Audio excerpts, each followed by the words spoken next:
Shalom, Salama, Mambo, Habari, greetings, good afternoon, good evening, welcome to my channel.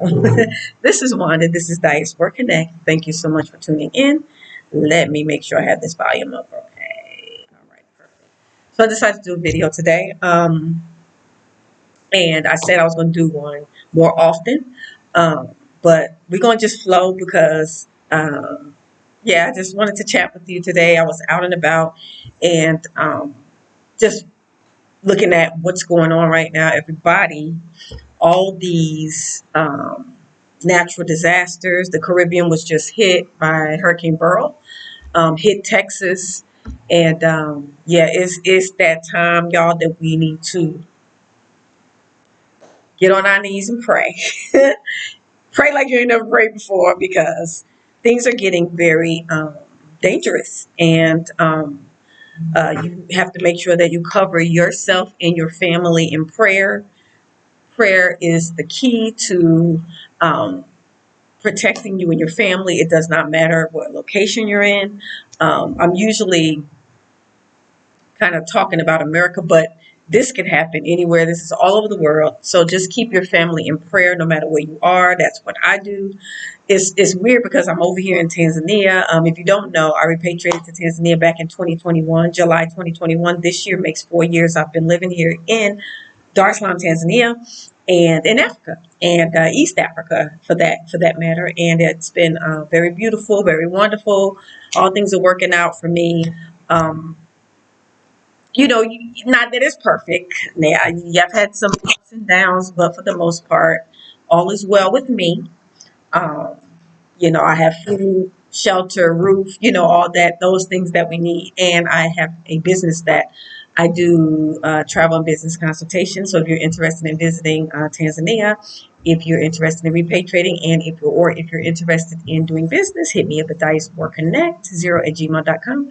Diasporaconnect0@gmail.com, and I can assist you with a travel or business consultation. So I just basically share my experience of traveling, living, and doing business in Tanzania, East Africa. So I have been to Ghana, stayed for like 2 weeks. I've been to a couple of other countries, Zambia, short stint in Kenya. So, but Tanzania is the one I've been to the longest, and so I did create a business. It's called Diaspora Connect LLC, where I do consultations.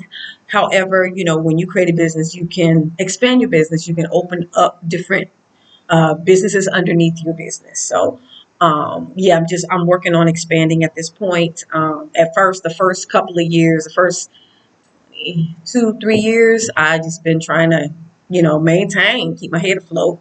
But now it's like I'm ready to go ahead and expand. So I am looking at lands. I did go for a visit in the area I was interested in Tanzania, and you can look back on my videos to see what area it was. But yeah, I'm not going to be so detailed and so specific online about where it is and stuff like that.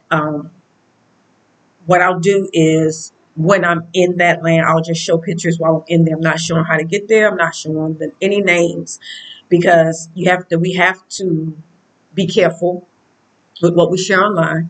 We have to keep in mind that you don't only have subscribers, you don't only have people who like you. You have people who hate you, people who despise you. You have your enemies, frenemies, and everybody watching. So you have to be careful what you share, especially when you're working on a project. So I've learned that being here in Tanzania. So I'm I'll be very strict about the details that I share. Only with close people are close to me, that I trust, and I, feel their spirits out. And they are here. Yeah, they are here in this land over here. So, but even if you are, that does not mean that I am going to share my details with you. I'm very private. It's very exclusive, and it's only for certain people. And I have to be that way, unfortunately, from past experiences with people I've tried to help, people I've let stay in my house. Yeah, they'll turn on you in a heartbeat. So I have to be very, very strict about like the information I share. And I'm debating about not sharing at all. The only reason I'll share some information, like when I get in the land and I might show a few things, is because of my land and building project. I have a GoFundMe, which I created in 21 when I created my business to help for those who want to bless me and help me with my land and building project.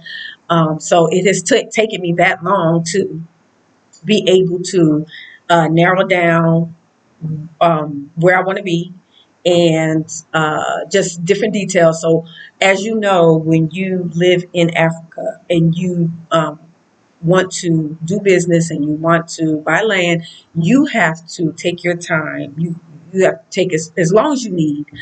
There's no time limit on how long you need to take to get your plans together, to pray about it, to think about it, and pray about it. So y'all just don't know how long I've been praying and thinking about what I want to do, and it's finally coming into fruition. So I'm very happy and very grateful, and I give all the praise and honor. Y'all already know I shout out our Father, Abba Father, the creator of heaven and earth, the Yah of Abraham, Isaac, and Jacob, the uncreated creator, the Almighty. I call him Abba Yah, him. I got to give him all the credit and all the shouts outs and all the glory and honor is due to him, not to me, but to him, because he is the one that has opened doors for me to have been here 4 years. He's the one who has provided the finances. He's the one that has shown me,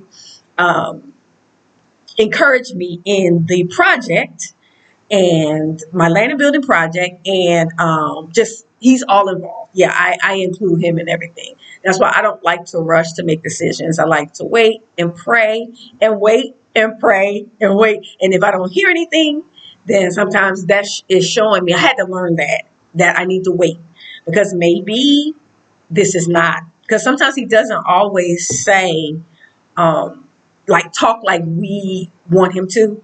So sometimes he doesn't say anything, but things will, like, doors just open in whatever you want to do. For example, when I registered my business, I registered my business in 2 weeks. And a lot of people that I know that have been here, that set up businesses and or they have left, they have tried and tried and tried to register a business and it hasn't been successful. Well, I got mine registered in 2 weeks. I was single at the time. He excuse me, y'all, he showed me the people who to connect with, the locals that I partner with. Like, he led me through that whole thing. So even though I ended up having to replace the two I had with two new ones, but the good thing is he showed me the opportunity to remove them and add others on. So if people do consult with me, I can give them that advice. So basically everything that I've learned, everything I've gone through of living here, of how to set up a business, I am sharing it in the business consultation that I charge for, because I do charge a fee for my consultation. So I'm just sharing everything I've known, even with the whole land project that I'm working on, how I went about it, how I found, like, all the details I will share with those who pay for a business consultation with me and or travel. So the secrets that I would not share online, or the deep secrets that I've learned to not share, I will share with those who do pay for a travel or business consultation. They get the specific details of how to do things or how I've done things here. So yeah, so that's kind of what I wanted to talk about. Just all these natural disasters. Just make sure that you have some type of plan, some type of idea of what you want to do in case of an emergency. So that's all of us. Like, some people, you have the water and you have maybe you should get like a grill that you could, like, a wood burning grill that you can cook on in case something happens. Here in Africa, we have powers out a lot. So we're kind of ahead of the curve when it comes to lights out, water out. We have that that happens here in Africa. So we're prepared for those emergencies. But when you are in the West, um, you're not accustomed to not having electricity, not having, water, or whatever the case might be. And also in a lot of these, well, in Dar es Salaam it's hot. So if the power, we don't have to worry about it's cold, I'm freezing or whatever. So just make sure that you prepare for emergencies, because it's just a lot of natural disasters that are happening. There have been a lot of prophetic voices speaking on, because I listen to prophecy. I don't. The scriptures say don't despise prophecy. So for me, I listen to warnings even as a child. When my parents would warn me about something or someone else would warn me about something, I will always take heed. Like I'm not that type of person that has to actually experience like a hardship in order to listen. I'm that type of person that you would probably think when I was growing up, you would probably consider me as like scary. I would say like a scary person in that a person would just have to tell me something like one time that happened to them, and I'm like, well, I'm never doing that. I don't have to actually experience it, like with issues with drugs and drinking and all kind of different things that happen as a result of your behavior.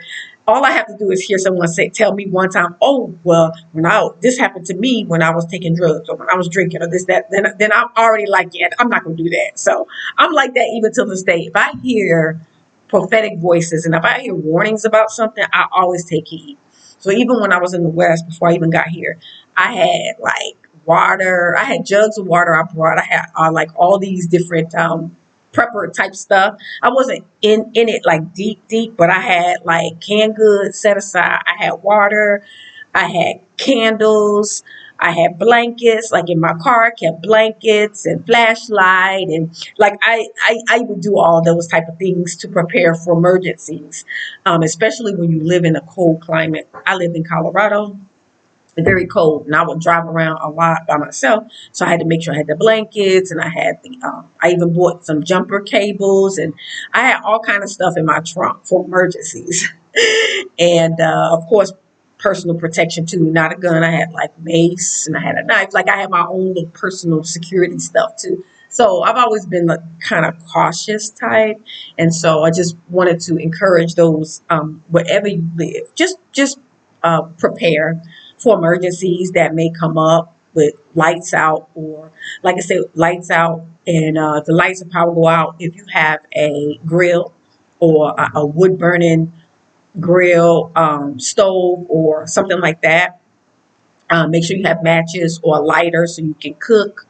As far as refrigerator, that's a different story. I don't eat a lot of meat anymore, and I think a lot of us should cut down on that meat anyway, because if you have a bunch of meat and something happens, then all your meat's going to be spoiled anyway.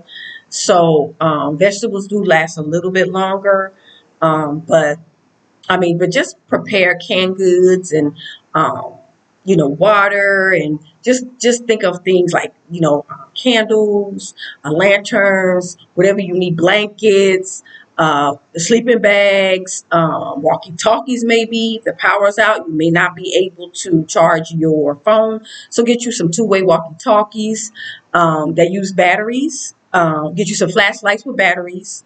Um, I'm trying to think of things that you can, and even is what I recommend when people are here in Tanzania. When they come, I always recommend people to get phones like this.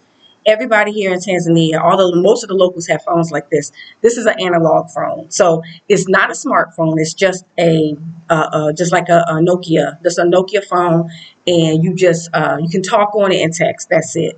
But the good thing about this phone is that it can't be tracked or bugged. So if you are in a situation where you are making plans with a group of people, or you guys are trying to keep private your meetup places or whatever you need to do, get you one of these phones. If you don't have a walkie-talkie, you can at least talk on this, because this can't be tracked. It's a dinosaur. So, and I usually actually use this as well. So if I want to talk about something private, and I don't want people tapping into my conversation, I'll use this. And then I'll try to meet people in person more so than on the smartphone and on the computer. The only time I really have to use those two devices, the computer and the smartphone, is if the person is not here. But if the person is here, I usually, if I meet with them, I'll meet with them in person somewhere, like a cafe or somewhere, and then when we talk in person. So a lot of the details that I discuss with them is between us in person, and things I share with them, things they share with me. It's just in person. It's not like over the phone or whatever, because you have to admit it can be the smart devices can be monitored, they can be recorded, anything like that. So even when I do consultations with people over the phone. So I do a lot of consultations via like Telegram, or I don't have WhatsApp. I don't use WhatsApp because I don't agree with the terms. So I have, hold on a second, y'all. Okay. I'm sweating. I had to pull this fan over by me. Woo! So I don't use like WhatsApp. I use Telegram. I use FaceTime, and I use like Facebook Messenger. I can even do Instagram. So those are the methods that I use when I chat with people. Um, but I don't do WhatsApp. But when I do that, I talk to them. But I'm always I share what they need to know, just what they need to know at that point. But when they arrive and I meet with them, especially if they're doing business, if they want to do business, 9 times out of 10 they'll have to be here. They're not, they'll get the information there, but when they arrive, I'll meet with them and then I'll give them more specific details. So you can't share everything online. You just can't do it. You have to be a little bit more discreet about how you move, especially in these ending days, last days. You want to be kind of private in what you're doing and how you're working, because you don't want to give a heads up to your enemies. And they are monitoring and they are watching for sure. I know my devices are. They've been, ever since I've been here, my devices have been monitored. I already know that. So I'm very selective about what I share now online. Even when I meet people, I feel them out to see if I want to share certain things with them. Yes, I'll give them the information that they need in the business consultation, but a lot of times I'll share more personal details about what I'm doing with people that I trust, that I'm vibing with them through the spirit. It's all discernment through the spirit and what you share, because I have to use a lot of discernment. So I do pray for discernment. I ask the Father to just sharpen my discernment and keep me um, aware and alert that the hidden things of darkness that the enemy tries to hide from me. I ask that he will pull the curtains back so I can see those hidden demonic things. Sometimes they get through, but for the most part, he's been showing me things ahead of time before something happens.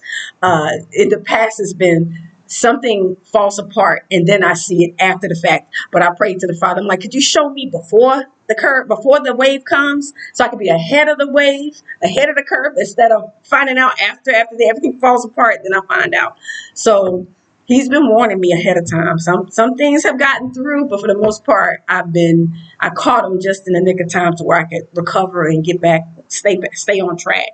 So believe me that the enemy is trying to get us off our purpose and the plan that the Father has for us, and the walk that we're walking, this narrow path, and the plans that he has for us in terms of helping our people or whatever he has for us. Yes, the enemy is always trying to get you off of your assignment.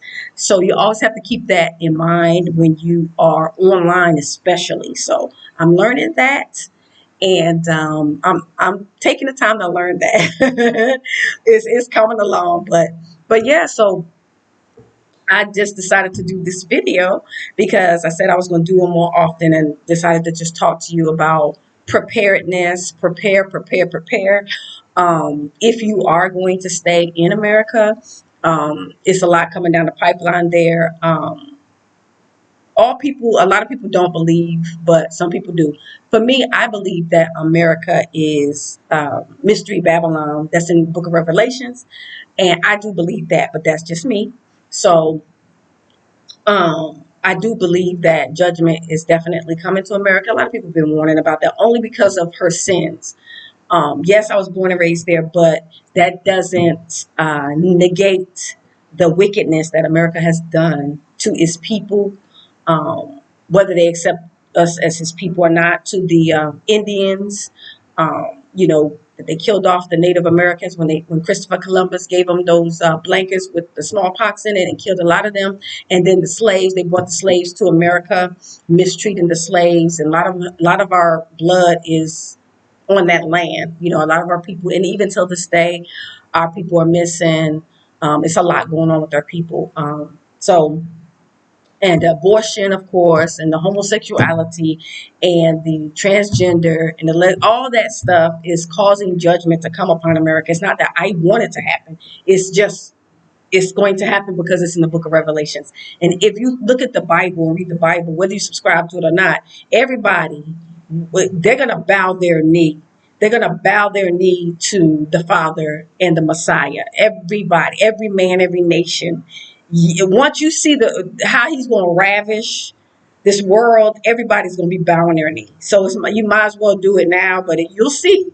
You'll see. And those other lesser gods are not going to be able to save you from these natural disasters. And all of this is him removing his hand off of wickedness. So if you live in a country that's full of wickedness, full of idolatry, full of witchcraft and all that, be careful, be mindful that, that country will be causing judgment to come upon them, which is what the situation America is in right now. I can't help that I was born and raised there, but I can't deny that place is wicked. It's wicked.